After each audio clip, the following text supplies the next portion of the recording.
seja bem-vindo ao Cidade Viva, um programa que conta histórias, descobre lugares e leva você para conhecer um outro lado de São Paulo. Nesta edição, vamos continuar visitando algumas casas históricas da capital paulista.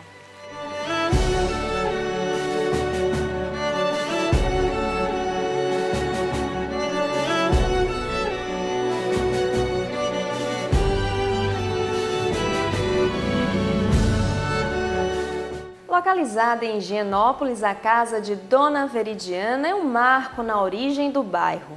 O palacete guarda muitas histórias e quem vai nos contar tudo sobre ele é o Antônio Augusto Teles, administrador da casa. Tudo bem? Tudo bem. Bom, para a gente começar esse programa, vamos falar quem foi a Dona Veridiana, quem foi essa mulher? Então, Dona Veridiana, eu diria que foi a nossa primeira feminista, muito conhecida, que ousou se separar do marido aos 55 anos de idade, depois de um casamento longo.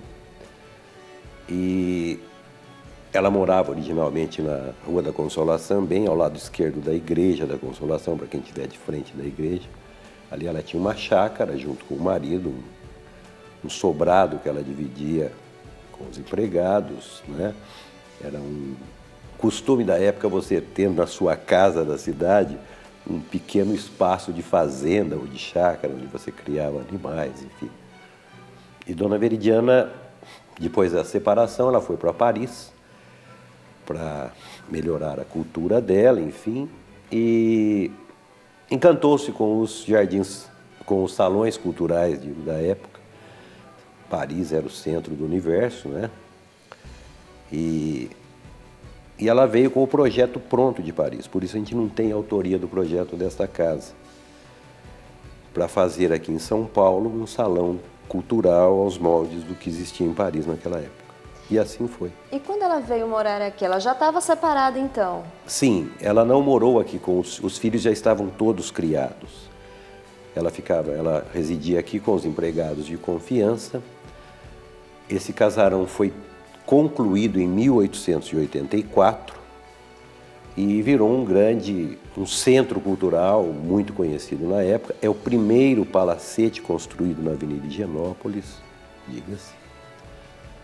E aqui todo sábado a Dona Veridiana convidava um grupo para fazer uma reunião, ou um sarau musical, ou um encontro literário, um encontro político, quer dizer, ela influiu fortemente nos costumes da época. Bom, uma grande história aqui da casa é que quando a princesa Isabel veio visitá-la, né, a convite da Dona Veridiana, ela ficou muito impressionada com o local, com a casa como um todo. Que opinião era essa? O que ela pensou sobre esse palacete? Sim, bom, eu vou registrar uma outra informação. Antes da princesa Isabel, Dom Pedro foi recebido aqui pela Dona Veridiana. O imperador Pedro II já hospedou-se nessa casa a convite da Dona Veridiana. E a princesa Isabel ficou um pouco mais marcada a presença dela, porque ela registrou um comentário, né? Do bom gosto da casa, do bom gosto da decoração da Dona Veridiana, uma senhora muito simpática e altamente receptiva. E o palacete, de um extremo bom gosto, enfim, fez todo esse elogio para ela e foi muito bem recebido. E por que a casa é um marco aqui da origem do bairro de Higienópolis? Porque o centro de São Paulo se resumia àquela região que a gente tem ali na Sé, no Centro Velho, na planície do Piratininga. E Higienópolis passou a ser um bairro próximo do centro, mas São Paulo, diria que o centro de São Paulo se resumia àquela região. E Higienópolis passou a ser uma opção de vida, uma opção de moradia muito interessante. Era uma região plana. Quando a Dona Veridiana fez o palacete, registra-se o primeiro palacete da Avenida Higienópolis, outros palacetes vieram. A Avenida Higienópolis virou uma avenida, digamos assim, um local de moradia da elite da época, que foi uma opção antes de acontecer a Avenida Paulista, né? Então, ficou muito marcado para a história de São Paulo, para a importância da cidade, a construção desse palacete aqui, que foi o marco inicial da Avenida Higienópolis.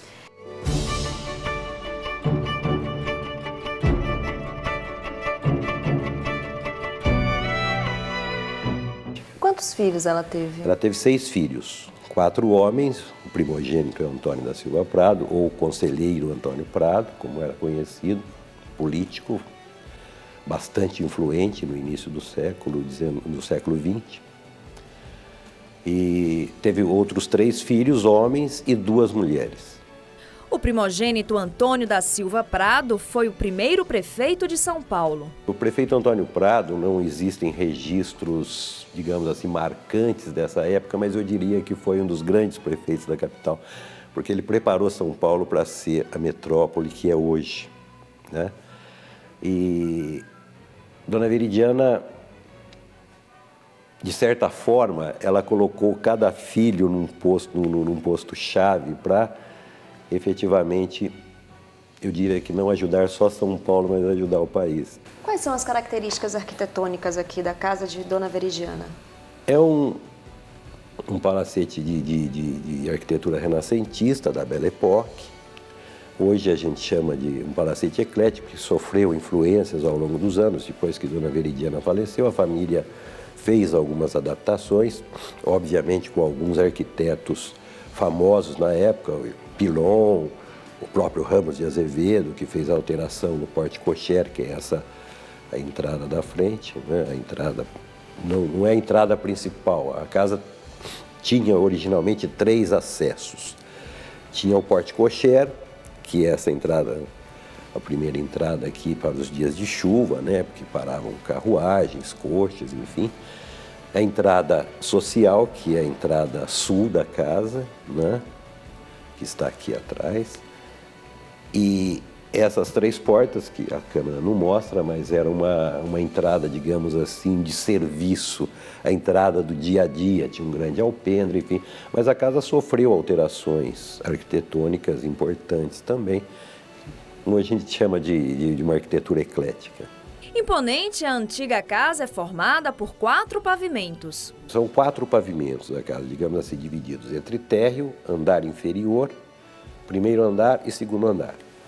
No pavimento inferior funciona a parte de serviços da casa, cozinha, rouparia, adega, almoxarifado, câmaras frigoríficas, então a gente chama de câmara fria, toda a infraestrutura para atender aos eventos. No térreo funciona, é a parte nobre, mais nobre da casa, onde nós estamos, que é o casarão principal, e a ala de eventos, no anexo. O salão de eventos, o restaurante social, que é um restaurante... a gente atende também o serviço de restaurante, no bar, no jardim, enfim, mas temos uma ala reservada, a gente chama de restaurante social, e toda a ala de eventos, que é o salão de festas e a cobertura. No primeiro andar funcionam algumas salas de reunião, para reuniões de grupos em petit comité, para almoços, jantares, e temos a instalação da revista Iate, que é a nossa revista, uma importante revista de divulgação do clube, para os sócios e para a comunidade. E temos no segundo andar, onde funciona a administração do Yacht Clube de Santos. No segundo andar, originalmente era assim. No primeiro andar eram os aposentos da Dona Veridiana e dos convidados. E no segundo, os aposentos dos empregados de confiança. Devido às riquezas histórica e arquitetônica, além das obras de arte abrigadas no palacete, a antiga casa foi tombada pelo Condefat e Compresp. Quando o São Paulo Clube, em 1959, adquiriu esse casarão da família, ele teve a preocupação de manter o imóvel original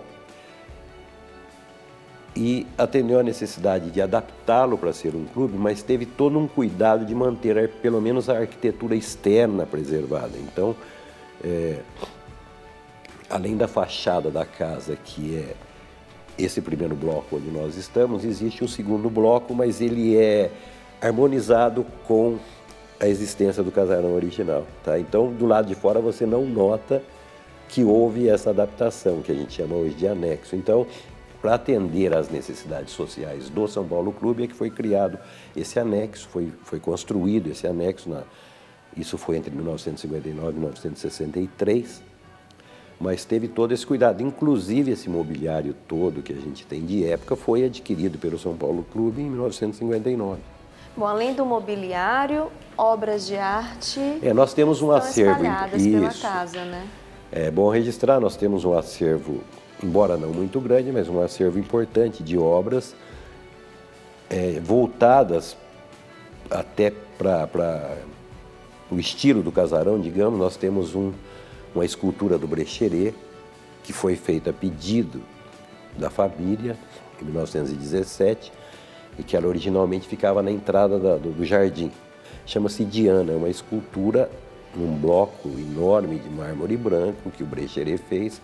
É uma obra-prima, digamos, porque foi logo no início. Temos uma tela, um óleo sobre tela do Almeida Júnior, que foi feita a pedido da Dona Veridiana para a casa. Chama-se Aurora, um quadro muito bonito, fica no teto da sala de estar da casa, né?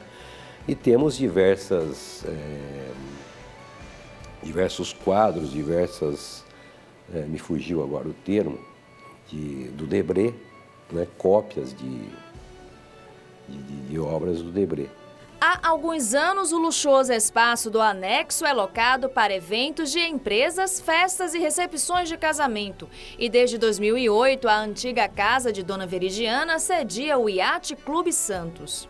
Bom, para a gente encerrar, me fala um pouco mais sobre as curiosidades daqui. A gente já falou bastante, né? Falamos sobre o mobiliário, sobre as obras de arte, sobre as visitas ilustres, mas existem outras curiosidades sobre o palacete? Então vamos fazer um breve resumo, desde o início.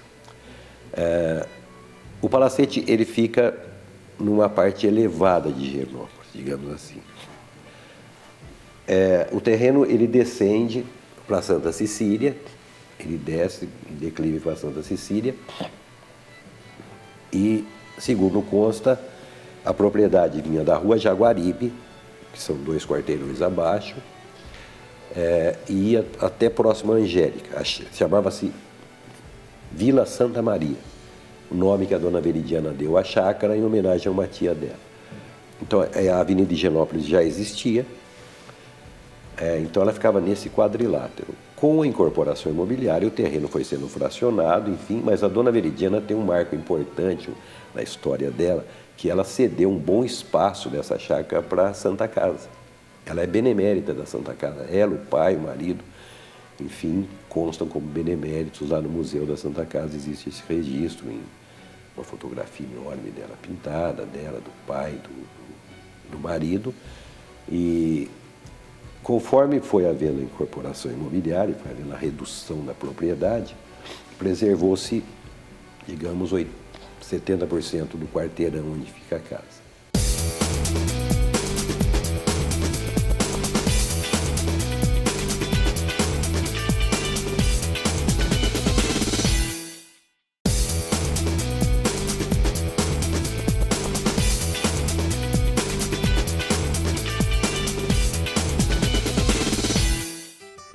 Estamos de volta com Cidade Viva. Agora vamos visitar a Casa do Sertanista, uma residência construída em meados do século XVII e que remonta às antigas casas dos fazendeiros ricos da capital.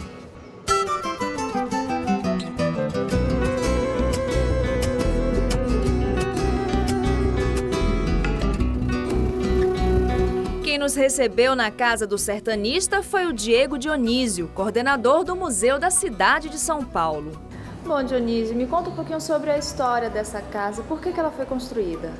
Bom, essa casa ela faz parte das casas históricas que a cidade de São Paulo tem, né, que são as casas bandeiristas, né? A princípio, ela foi construída no século XVII por padre Belchior de Fontes, né, onde ele morou durante o período. Não há muitos registros exatos nesse período, né? Mas era uma casa onde acolheu esse padre que teve muita importância na cidade de São Paulo naquele período. Essa casa foi doada para 2 famílias daqui de São Paulo e logo em seguida, em 1958, ela foi doada para o município, né?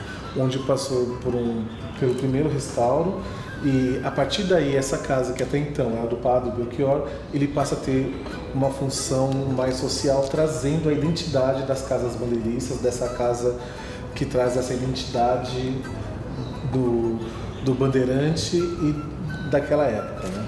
É neste momento que ela passa a ser chamada de Casa Sertanista? A Casa do Sertanista, ela passa a ser chamada em 1970, quando o pesquisador Orlando Vilas Boas, ele vem para esta casa, trazendo o acervo indígena que ele tinha, que era um acervo com 750 peças, né? E sertanista, porque o Orlando Vilas Boas, ele era considerado um sertanista.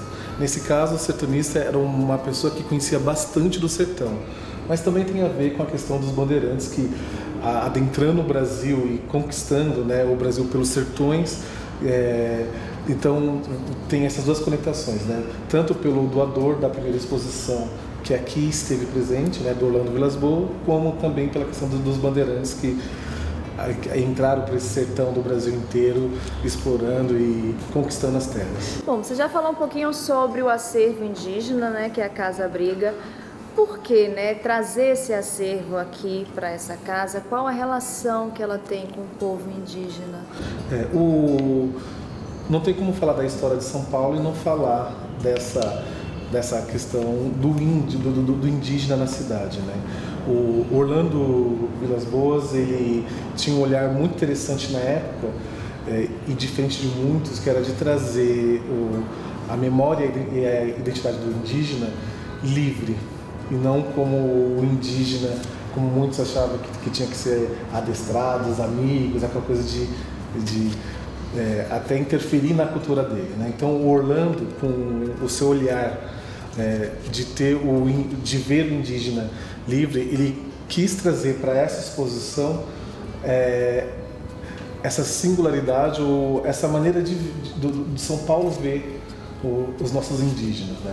Lembrando que até hoje temos grandes aldeamentos indígenas no estado de São Paulo e aqui na cidade também, né? Hoje, na verdade, este ano, no mês de abril, inauguramos a exposição Construção e Memória, que traz justamente esse período em que o Orlando Vilas Boas doa esse primeiro acervo, né?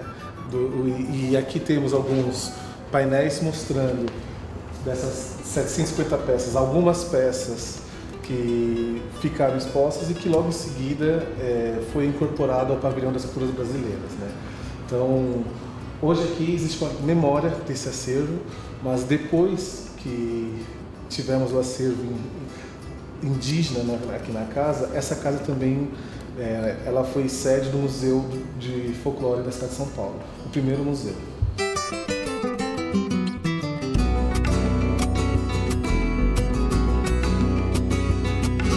Os painéis trazem informações e fotos de algumas peças que foram expostas na Casa do Sertanista, sendo estas parte do acervo etnográfico indígena construído pelo município. Localizado no Caxingui, o Museu Casa do Sertanista foi criado em 1970.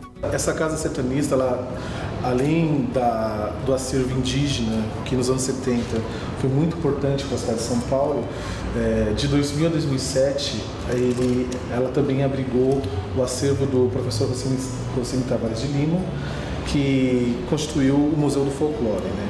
Então, você imagina que tinham também em torno de 700 peças de todo o Brasil, mostrando os bordados, as panelas de barro, as manifestações que o estado de São Paulo tem, né? E aqui serviu então uma grande referência dessa cultura paulistana, né, e brasileira.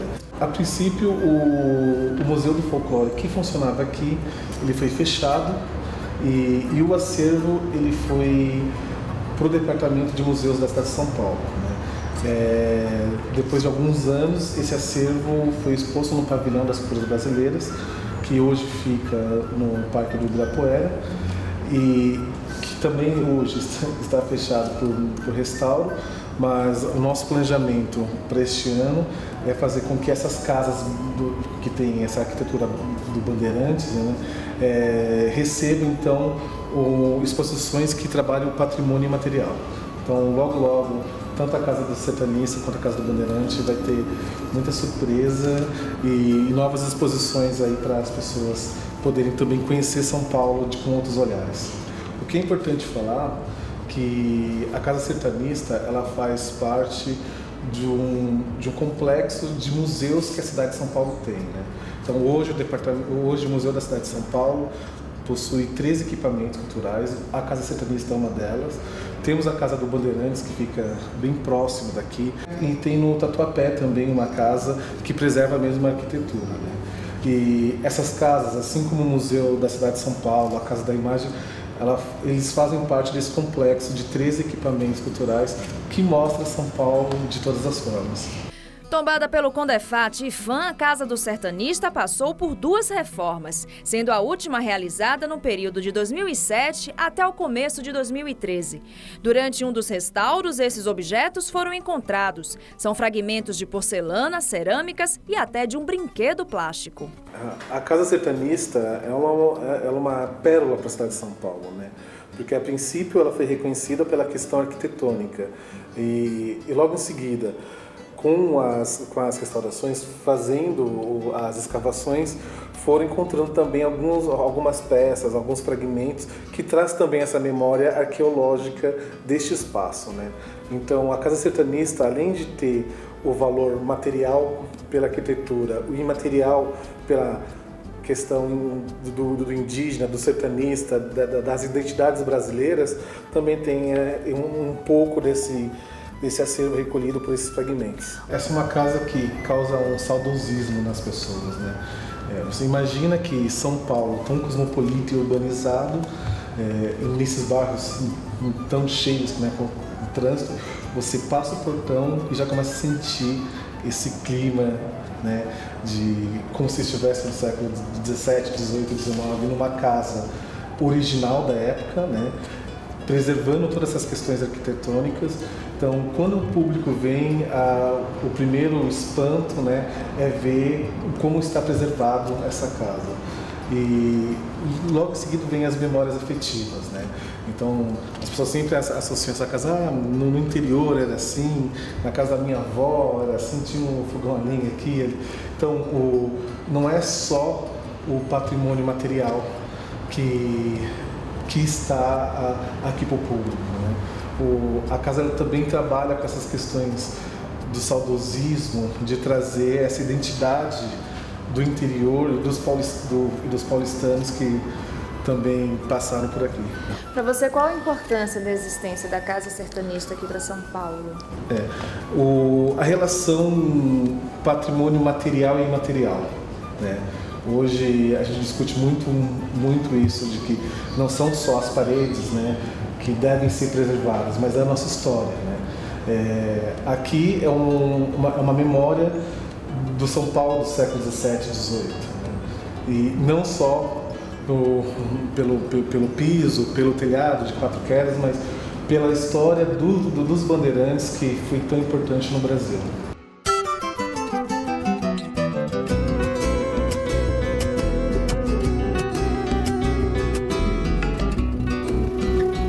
Bom, a Casa Sertanista ela fica aberta todos os dias, das 9 às 17 horas. Sempre tem um monitor, isso é muito legal até falar, porque cada casa que nós temos dentro do departamento de museus tem monitores especializados que estão prontos para atender o público. Então podem vir aqui na Casa Sertanista fazer um passeio, conhecer um pouco dessa memória da cidade de São Paulo e também trazer aí a família, tem um jardim lindíssimo, né? Então é um espaço que acolhe a família, a memória, né? E que é muito importante também ser conhecida.